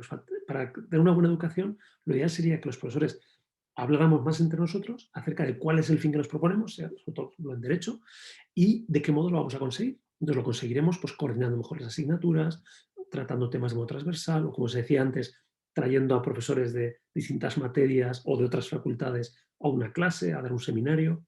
Creo que ese es el... Doctor Torralba, se dañó su comunicación. Torralba, no lo escuchamos. No, a ver, ¿y ahora se me oye? Sí, señor, ya, adelante. Vale, ha sido una cosa momentánea. Bien. No, ya está, había terminado. Bien, doctor Torralba. Es importante que ahora Luis Fernando vuelva, nos hable un poco más adelante sobre la utilidad de lo inútil. Sí. Y antes de darle la palabra a nuestra bella Marta Costa, voy a leer unos chats que han llegado, doctor Torralba. Muchas gracias, muy interesante. Debo retirarme por otro compromiso, pero estaré muy atento a las conclusiones. Saludo cordial a todos y gratitud, doctor Torralba. Lo escribe Rodrigo Botero, que se tuvo que retirar. Y Andrés Calle también se tuvo que retirar, según veo. Dice: Simone Weil insiste en la atención. Creo que hay que trabajar en la atención. ¿Qué opinan ustedes de entonces esos dos chats que le acabo de leer? Sí, no, este último tema, el de la atención, desde luego que es clave y que también se mencionaba, ¿no?, en la pregunta penúltima, que es el reto, ¿no?, de vivir en un mundo, en un entorno digital. Hay ya mucha literatura, o sea, muchas publicaciones que destacan, ¿no?, pues que este entorno digital en el que vivimos, a lo que más afecta o la capacidad que más daña es la de mantener la atención. Eso es un lugar común y cierto. Pero digamos, eso, más que ser un obstáculo o una objeción a lo que trato de proponer, es un argumento a favor. ¿Por qué?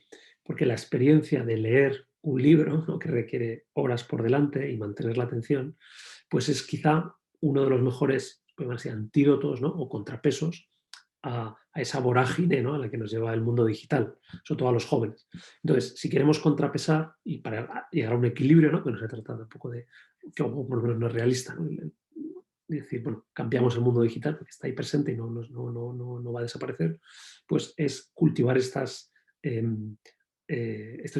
hábito lector o del diálogo. O sea, también una clase donde el alumno tiene que intervenir de modo activo, pues una clase donde es más difícil que, por así decirlo, tenga la tentación de ir al móvil, ¿no?, o a distraerse. ¿Por qué? Porque está pensando continuamente o porque tiene interés por intervenir.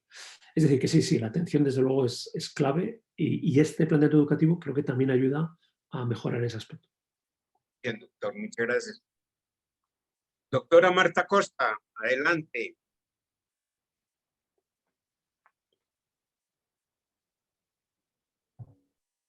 La doctora Marta Costa, Hernán, además gracias. además de ser una amiga muy bella, es sobrina de nuestro amigo José Vidal, por quien realizamos el minuto de silencio al principio. Adelante, Marta. Gracias, Hernán. Doctor Torralba, un gran gusto, supe de usted, precisamente por mi tío, que fue un gran tutor en todos estos temas tratados por usted, y supe de usted a través de él. Inclusive me obsequió un libro sobre la inteligencia de lo espiritual, que he ido, escrito por usted, creo, que he ido poco a poco tratando de digerir, porque es una lectura para ir y volver sobre ella.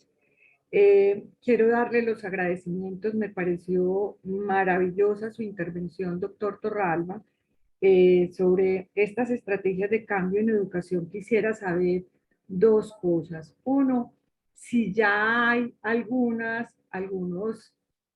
pilotos o ya desarrollos de esta estrategia en alguna parte, supongo que en España ya tiene que estar implementando, pero si sabe en otros territorios si este desarrollo tan completo, sobre todo con todos esos factores, donde me llama poderosamente la atención el tema de la deontología personal para el desarrollo del carácter, que me parece fundamental, porque un joven que sale a la universidad está llegando entre los 18 y los 20 años, y me parece enormemente interesante e importante y trascendental generar todo un desarrollo de ese carácter, que significa que yo siento que falta tanto en ese sentido, porque son jóvenes, son aún casi que post-adolescentes, donde adolecen de un montón de elementos, y el desarrollo de ese carácter para lograr o llegar a una sabiduría personal y poder enfrentar el nuevo orden mundial, se me hace fundamental. Quisiera saber, como para concretar, doctor, si ya hay implementación de estas estrategias, y el tema, ese punto de poder llevar a cabo como todo ¿cómo se dice? Un desarrollo de esa deontología personal, cómo les ha ido con eso, qué experiencias han tenido. Usted mencionó además otros aspectos como el de la verdad, que yo me quedé un poquito corta en entenderlo, porque la verdad es un tema que cada uno tiene su verdad, y es cuestionar, pues es una cosa con muchos matices, y me pareció muy interesante, que yo creo que esa deontología de lo personal ayudaría a desarrollar esa capacidad de juzgar, de mirar esos matices, no estar entre el bien y el mal, sino en la capacidad de poder entender ese tema del juzgar a partir de obtener un entendimiento para poder llegar a ese proceso de juzgamiento. Muy interesante. En todo caso, a Hernán, gracias, porque, como lo decía, ese gran tutor que tuve me dio unos brochazos, porque brochazos, yo soy comunicadora, y pienso que tenía él tanta información, tanto conocimiento, que me va a hacer mucha falta, pero que estoy convencida de que a través de estos encuentros y con la presencia de personas tan valiosas como usted, me va a significar un aporte importante. Gracias a ambos. Y Marta. José María, adelante. Sí, no, muchas gracias. Entonces, me parece que hay dos preguntas, ¿no? Una sobre la verdad y otra sobre el desarrollo personal o del carácter de los estudiantes, ¿no? Si hay experiencias ya reales, digamos, o que estén en práctica. Entonces, sobre esto segundo, la respuesta es que sí, es más. Yo creo que en los últimos 10, 15 años estamos asistiendo a un, se llama así, florecimiento de iniciativas, especialmente en el ámbito universitario, de desarrollo del carácter, se llama así, educación del carácter en los universitarios. Entonces, por mencionar dos o tres, una en la Universidad de Oxford, que también es un sitio como bastante paradigmático, se llama así The Oxford Character Project. Y aunque está empezando y todavía es pequeño, pero el objetivo es este, es decir, ayudar, es más, ellos eligen estudiantes de posgrado, o sea, de máster y doctorado, ni siquiera de grado, ayudar a estos estudiantes a desarrollar, ellos le llaman cualidades de liderazgo, pero que son virtudes, es la humildad, es el servicio, es el sentido de misión, o sea, son virtudes, digamos, comprensibles por cualquiera o cualquiera vería como buenas. Y ellos se dedican a eso, a través de una serie de actividades y además han hecho estudios. Este es un lugar, ¿no?, donde se hace. En la Universidad de Navarra acabamos de empezar ahora, este mes, un proyecto de investigación en la misma línea, que se llama Centro Humanismo Cívico para Estudios sobre el Carácter y la Ética de las Profesiones. Y aunque estamos empezando, literalmente, pero bueno, queremos coger esa tradición de estos últimos años que ya está presente en muchos lugares y aplicarla al ámbito universitario español primero y bueno, todo el que quiera acercarse. Y el tercer ejemplo que quería poner es, porque es el lugar de referencia en realidad, en la Universidad de Birmingham, en Inglaterra, hay un centro que se llama el Jubilee de jubileo, Jubilee Center for Character and Virtues. Y aquí es el centro de referencia, me atrevería a decir, en el mundo, de educación del carácter, tanto de alumnos, digamos, de secundaria o de primaria, como de universidad, quizá un poco menos, pero también ética de las profesiones. O sea, un área de trabajo muy fuerte suya es un policía, para ser un buen policía, necesita desarrollar una serie de cualidades personales o virtudes, ¿no? Pues la valentía, por poner un ejemplo, ¿no? Por supuesto la honestidad, el sentido de justicia, y quien dice policía, pues dice enfermero o enfermera, etc., ¿no? Y ellos eso lo desarrollan, me parece muy, muy relevante. Y luego sobre la verdad, ¿no? Que podríamos tener otra sesión entera. No, pero es cierto que he sido muy, muy escueto. Y bueno, por coger el comentario que ha hecho, ¿no? De cada uno tiene su verdad, ¿no? Y esta es la situación actual. Tenemos en sociedades plurales, ¿no?, donde hay distintas visiones, cosmovisiones, y desde luego un alumno también cuando llega a la universidad pues ya tiene sus verdades, por así decir, ¿no? Entonces, ¿cómo es eso compatible con lo que yo afirmaba, por así decirlo, de un modo un poco simplificando, que el objetivo de la educación es la verdad, ¿no?, como el singular, ¿no?, como si no hubiera espacio para distintas verdades? Bueno, entonces, creo que puedo responder con dos ideas. La primera es que sobre ciertos temas no caben dos verdades. O sea, no sé, en cuestiones de justicia, pues no sé, una ley, hay leyes que sí, que son discutibles o son...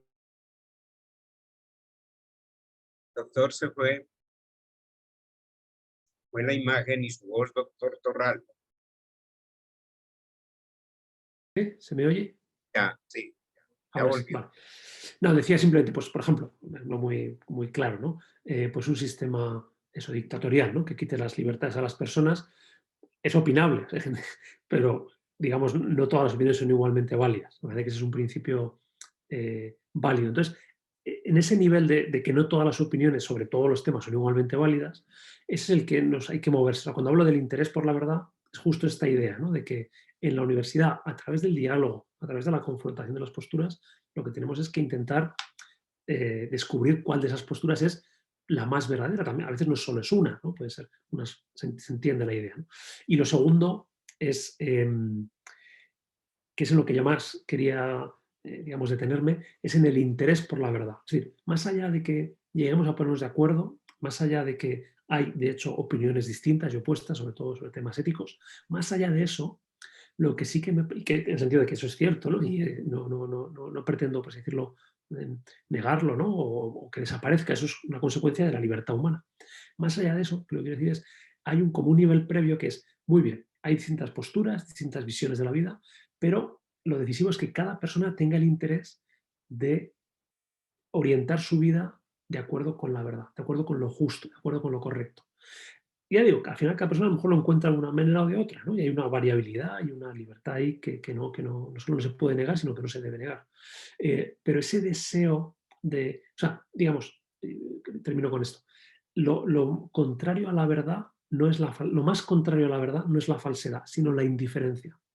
Es decir, un joven que no se hace preguntas, ¿no? Que no tiene interés por discutir, digamos, es el que, si me permite, si está perdido, ¿no? O va descaminado.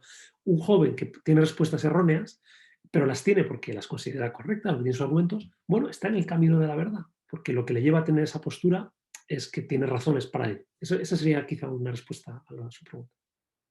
Gracias, doctor José María Torralba. Antes de darle la palabra a nuestro compañero Luis Javier Gómez, doctor Carlos E. Vélez vio en el chat. Gracias al doctor Torralba. Muy destacable su presentación. En Colombia tenemos una dicotomía entre la educación en la básica y el pregrado. Consideramos que tenemos que adentrarnos en revisar el modelo educativo colombiano que caducó. Se requiere de un nuevo modelo educativo, NME, que rompa con las prácticas pedagógicas de rutina de hoy, que supere el trabajo de memoria del estudiante. Así que es imperioso un modelo educativo que enseñe a pensar, a tomar decisiones y a liderar. ¿Cuál es su opinión, doctor Torralba? Doctor Hernán, muchas gracias por su coordinación. Gracias, doctor Carlos Vélez. Adelante, doctor Torralba. Sin duda. No tengo nunca he estado en Colombia, no he tenido la suerte de visitar su bello país, pero tengo colegas, tengo también incluso amigos de allí, o estudiantes que han venido aquí a estudiar. Nos va a tener a nosotros siempre. Gracias.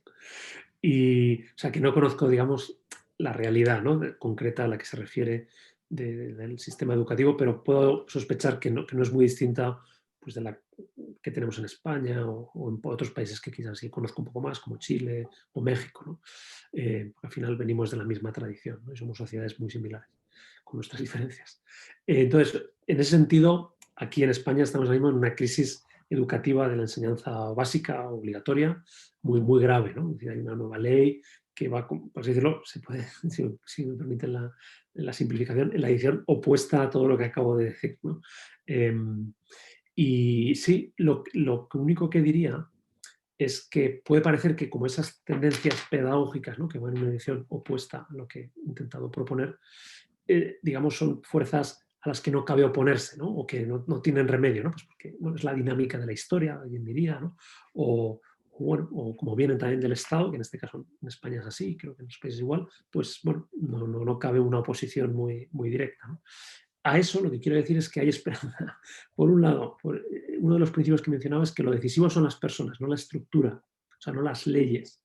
Y eso yo lo veo, es decir, que incluso aunque haya leyes que no sean las mejores, leyes educativas me refiero, o sistemas públicos de educación que tengan defectos, incluso ahí, si hay personas, digamos, educadores, ¿no? Con ideales, con voluntad, se puede avanzar. Eso es una respuesta. Y la segunda, muy breve, es que de hecho está sucediendo, o sea, incluso yo lo veo más en España, que es el país en el que estoy, es creciente el número de personas que enarbolan, por así decirlo, la bandera de que hay que, lo que se menciona en esta pregunta, ¿no? Que hay que cambiar la educación, pero en una dirección opuesta, ¿no? Pues de fomentar la lectura, el pensamiento crítico, ¿no?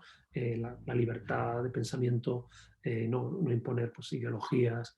Eso es creciente y me parece que es por reacción. Digamos, las tendencias que van en otra dirección han ido tan lejos, ¿no? O son tan, se puede hablar así, totalitarias en el sentido de que como que no dejan margen, no dejan pluralidad, que provocan la reacción de mucha gente que dice, bueno, o sea, ¿por qué tiene que ser esto así, no? O déjennos espacio, ¿no? A los educadores para que...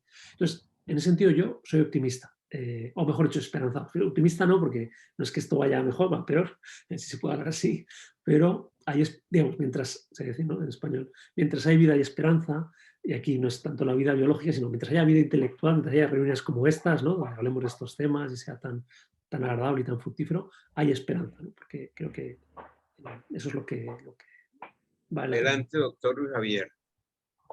Gracias, Hernán. Primero que todo, pues darle unas gracias a José María Torralba. Me identifico con muchos de los planteamientos que usted tiene. Habrá que leer el libro, pues, de todas maneras. No tuve tiempo de averiguar en la librería si todavía se consigue en Colombia. ¿Qué nos podrá decir cuándo sale en Colombia o si se ya salió? No lo sé, la verdad no. Sí, ya salió. Pues, bueno, Ahora le respondo, sí. ok, listo. Bueno, me identifico porque en realidad, y estoy leyendo artículos tuyos, donde fallamos es en la lectura, en el pensamiento, en la escritura, es decir, esas habilidades de las que hablaba en las calles, de aprender a conceptualizar las cosas. Recuerdo inclusive cuando estuve en la universidad, que ya hace mucho tiempo, pues, de todas maneras, tuve un profesor de psicología que dijo algo que me pareció muy interesante. Dice, si las personas no adquieren conceptos, no han entendido nada, porque la ciencia se construye a partir de un concepto, independiente pues, de la ciencia de la que estemos hablando. Pero bueno, quería referirme también a varios aspectos, como dejando unas pinceladas allí de reflexión. Ya usted nos dijo que no conoce mucho de la educación en América Latina, y yo creería que, ya que usted está dedicado a estos temas, podría de todas maneras tratar de mirar, por ejemplo, el libro de Andrés Oppenheimer, Basta de Historias, en donde es un análisis precisamente de la educación. Él viajó por todo el mundo y miró los diferentes modelos educativos para compararlos precisamente con los modelos educativos latinoamericanos. Eso tendrá usted pues, tiempo de leerlo y mirar sus opiniones. Es muy opuesto en su visión Oppenheimer, porque es más economista. Yo diría que está más orientado al concepto del STEM, de la ciencia, la tecnología, la ingeniería y las matemáticas, y deja de lado las humanidades. Pero es por lo que usted señaló también, que a veces se entiende que humanidades es que tenemos que estudiar humanidades, ¿cierto? No, las humanidades, como tú bien señalas, tienen que ser parte de la formación de cualquier profesión. Y de ese descubrimiento, digamos, también lo vi, no recuerdo si fue con Iñaki Gabilondo, en unas entrevistas que hacía a unos profesores de la Universidad de Columbia, donde se decía precisamente, tanto hablando pues del cerebro humano como de la vida, ve uno la formación de estos científicos en temas humanistas, que es que les permite hacerse preguntas, ¿cierto? Entonces, en realidad, si uno no tiene una formación humanística, pues no se hace preguntas y trabaja más bien en un sentido técnico. De hecho, por ejemplo, la madre de mi hermano, que es médica, me dice que en la universidad, por ejemplo, en Antioquia, las preparan es para pues, estímulo-respuesta. Entonces, ¿cómo se debe enfrentar esta enfermedad? Entonces dice, eso lo puede reemplazar un computador. Es una memoria inteligente. De modo que si no se orienta hacia la investigación de la formación humana, pues realmente ese tipo de cosas podrían llegar a suceder, como puede suceder, por ejemplo, para consultas en derecho. Hay preguntas y respuestas más acertadas que otras. Y en la medicina también síntomas y respuestas más acertadas que otras, porque esas máquinas inteligentes aprenden. Pero yo soy sociólogo y recuerdo que leí un libro que se llama ¿Para qué sirve realmente un sociólogo? De Zygmunt Bauman, donde nos habla pues del mundo líquido, que digamos que eso que tú propones es volver otra vez a establecer de alguna manera unas fuentes firmes para la formación humanista. La sociología se presenta allí inclusive bajo la perspectiva de Zygmunt Bauman, no como una ciencia que estudia desde el punto de vista empírico los hechos, sino como una interpretación de la realidad. Y como nos estudiamos a nosotros mismos como parte de la sociedad, entonces prácticamente invita a que indaguemos sobre nuestras propias motivaciones para poder inclusive tomar buenas decisiones. Está orientada más hacia ese sentido.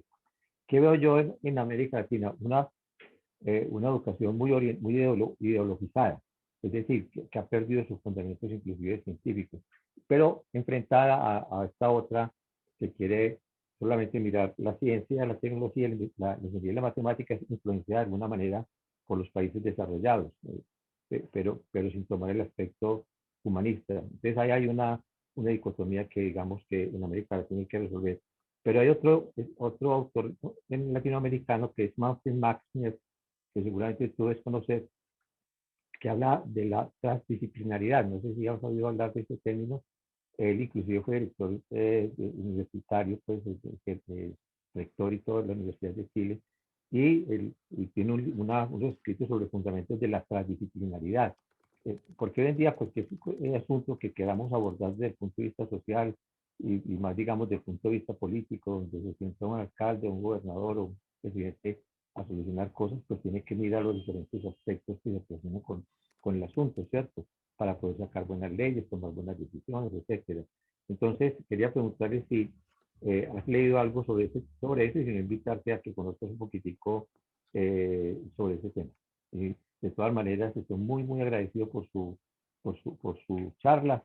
Es como, digamos que usted ha logrado armar un rompecabezas de muchas piezas sueltas y preocupaciones que todos tenemos, de modo que veo que sus aportes son supremamente importantes para volver a retomar como la dirección correcta hacia donde deberíamos orientarnos como sociedad y como individuos. Muchas gracias, Luis Javier. Luis Fernando, estamos ya en el tiempo de empezar conclusiones para terminar nuestra reunión a las 3 de la tarde. Quisiera que de pronto volvieras a retomarlo y de lo inutilidad. Fernando. Sí, es decir, no, la utilidad de lo inútil, que es un libro de Nuxio Urdin y que pues básicamente lo que nos dice es muchos de los, yo por eso le decía al expositor que van de la mano, ¿cierto? Porque básicamente es esa educación liberal que dice, es el humanismo, ¿cierto? Entonces, como la literatura nos puede hacer de esas ciencias que no son utilitaristas, ¿cierto? En cierto sentido, que buscan una utilidad, una práctica en algo, que tienen un fin específico en sí mismas, sino que estas ciencias y también el tema de humanismo, ¿cierto? Estas sabidurías, digámoslo así, como el expositor también lo relata, cómo nos pueden ser muy útiles al momento ya también como sociedad, ¿cierto? Entonces va muy de la mano con lo que hoy vimos, que es cultivar esa sapiencia, ¿cierto? Buscar la sabiduría, buscar esa capacidad, eso nos hace realmente esa ciencia, la literatura, la filosofía, nos hace tener esa capacidad o ir en busca de esa capacidad de juzgar, ¿cierto? De ver realmente qué es lo relevante, de llegar al fondo y no quedarnos en lo superficial. Y claro que sí, buscar esa última, ese tercer elemento de una finalidad en cuanto a la universidad, que es ese suscitar ese interés por la verdad, ¿cierto? Que despertar como ese interés en la sociedad como tal y ya en el caso específico en los alumnos.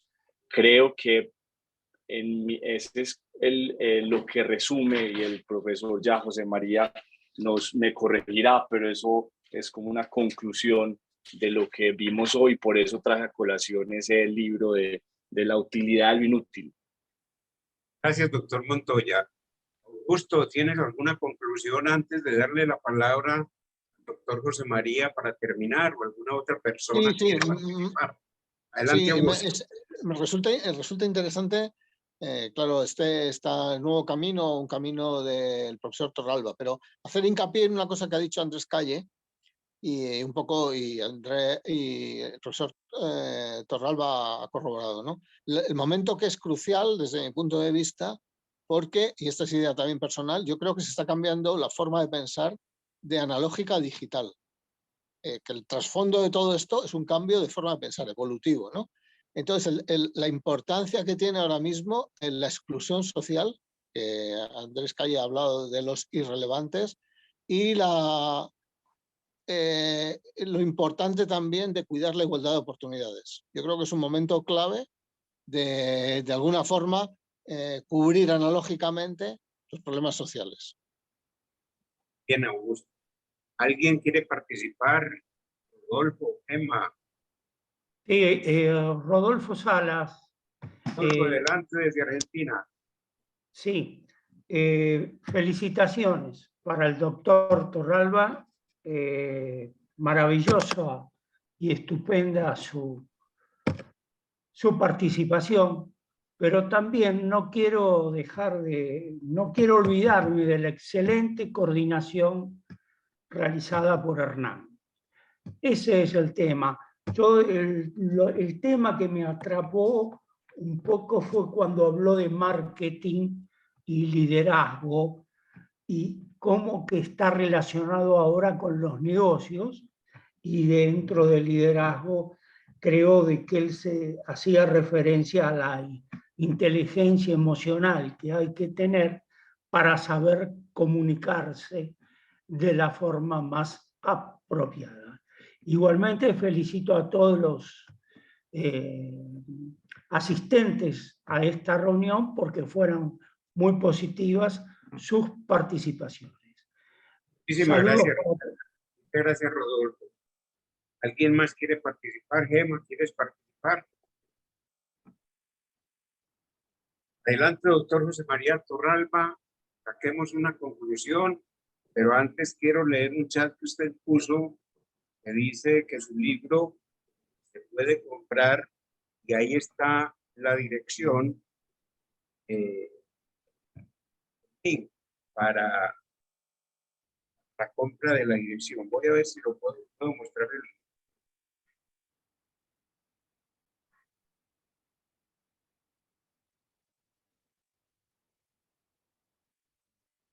Sí, lo que he hecho es buscar en internet la Casa del Libro en Colombia, que es una cadena de librerías internacional, el mundo hispano, y he visto que en Colombia tienen una sede, o por lo menos una sede digital, y el libro se puede comprar ahí. He puesto el enlace desde el que se puede adquirir el que me interese. Se está viendo. Se está viendo. ¿Está viendo en pantalla? Creo que no. Yo por lo menos no lo veo. Pero